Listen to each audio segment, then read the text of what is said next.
Hello, my name's Evan, and this is my week 69 tenor saxophone video. I am in a different setting this video. I'm in my car actually, and I kind of lost track of the days, so I didn't get to put out a video in my shop or in my home when I usually make one. I still don't have a saxophone, unfortunately. I should have one in a couple days. So this is going to be just another talking about saxophone type video. And I want this video to kind of just go over, as a beginner, how I learn and what has worked for me. Keep it in a grain of salt that I've only been playing, for 14, 15 months. So I'm still learning new things, and I have a long way to go, but hopefully in this video I can go over a couple tips I have for beginner players. Starting with the first thing I would recommend is, if you can get a teacher, get a teacher. Even if you're coming from a different instrument, the saxophone has a steep learning curve. And when you first get one, it's easy to play badly. You can make sound, you can make noise, but you're going to want to have a teacher to explain, how to place the reed on the mouthpiece, how your embouchure is supposed to be, and then also what the different fingerings on the saxophone are. When I first got my saxophone, I didn't know, what the name of the notes were, and if I pressed down this pad, what note it was going to be. There's a lot of different combinations of fingering, right? And it can be a lot, and it really does help to have a teacher. Especially as an adult beginner, a big challenge for me was rhythm. And I feel like not having a teacher, even if I bought, a book or watched a lot of YouTube videos, I feel like it'd be pretty hard, when playing, to realize that my rhythm was off if I didn't have someone else in the room with me. So it's highly recommended you get a teacher. The next thing that is really important is, making sure your horn is in good working order. That is essential. And then also what I started with is learning some scales, some of the easy ones like C major, D major.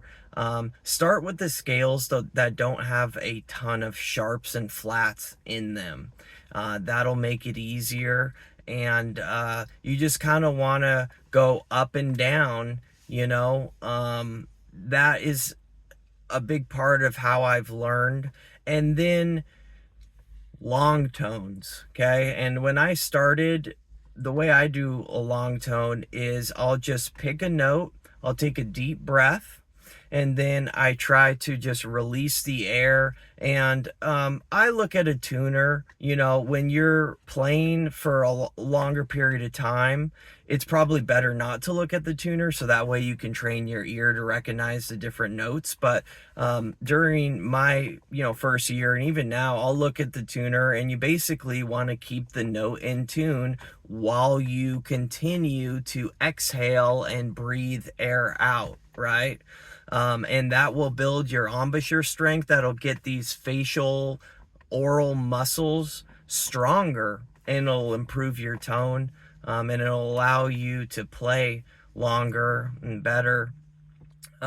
So long tones is a great way to learn. So long tones, scales, and then, starting with just kind of basic songs. A teacher can, suggest some songs, and my teacher, he would write out little songs or little rhythm exercises, and that would give me something to practice, right? Because I'm the kind of person where I have to work at something. While I may be somewhat musically inclined, I am, not perfect in the sense that I don't have to work at it. So with saxophone, it's repetition, repetition, repetition. And from what I've seen, it's better if you can play a half hour, 45 minutes a day, as opposed to 3 hours once a week. So one of the best things I've done as a beginner is to be consistent. you know.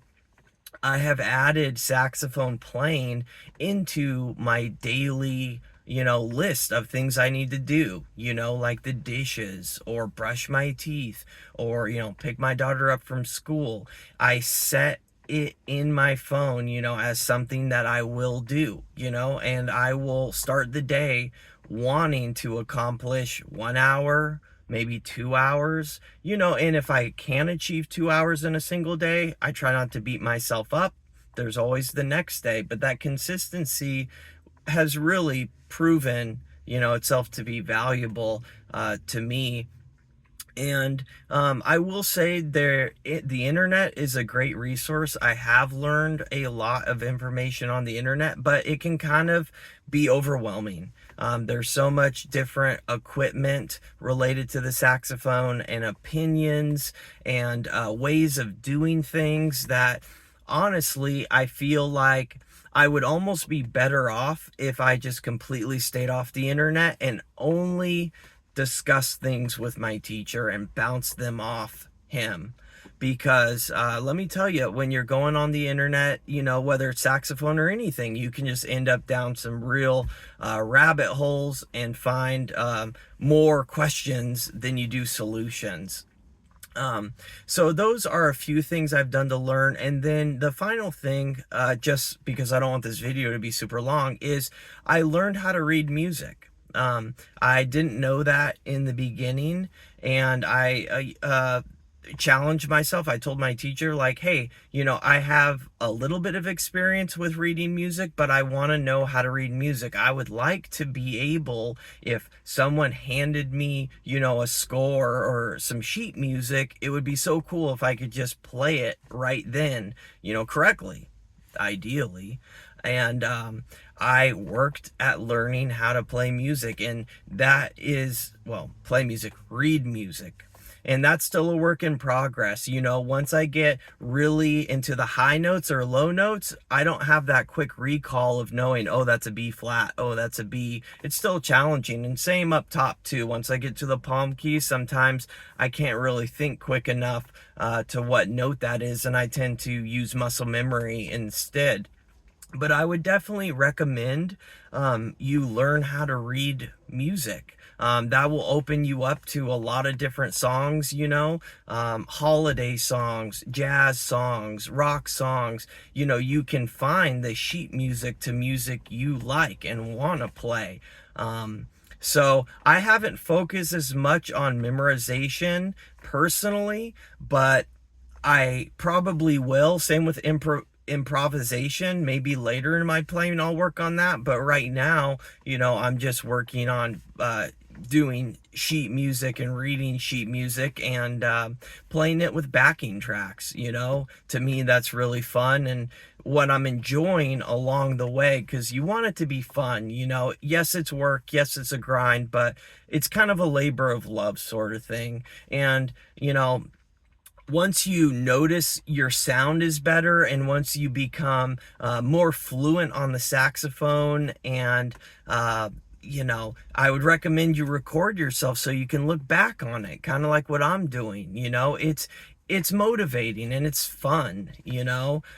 So those are a few of the things that I've done along the way to help me learn, but it really is a lifelong process. And the last thing I'll say is, when I started this, I knew that this was going to be a marathon, not a sprint. I'm not going to learn how to play saxophone proficiently in 2 years, 3 years. I set a long goal. I'm talking, 10 years, 20 years. And if you don't have that amount of time, if you're older, just know that you can become pretty proficient, maybe in a few years, maybe less than that. It depends on how much time you have, and how hard you work at it. And that's kind of the cool thing about music, is that it's an individual endeavor.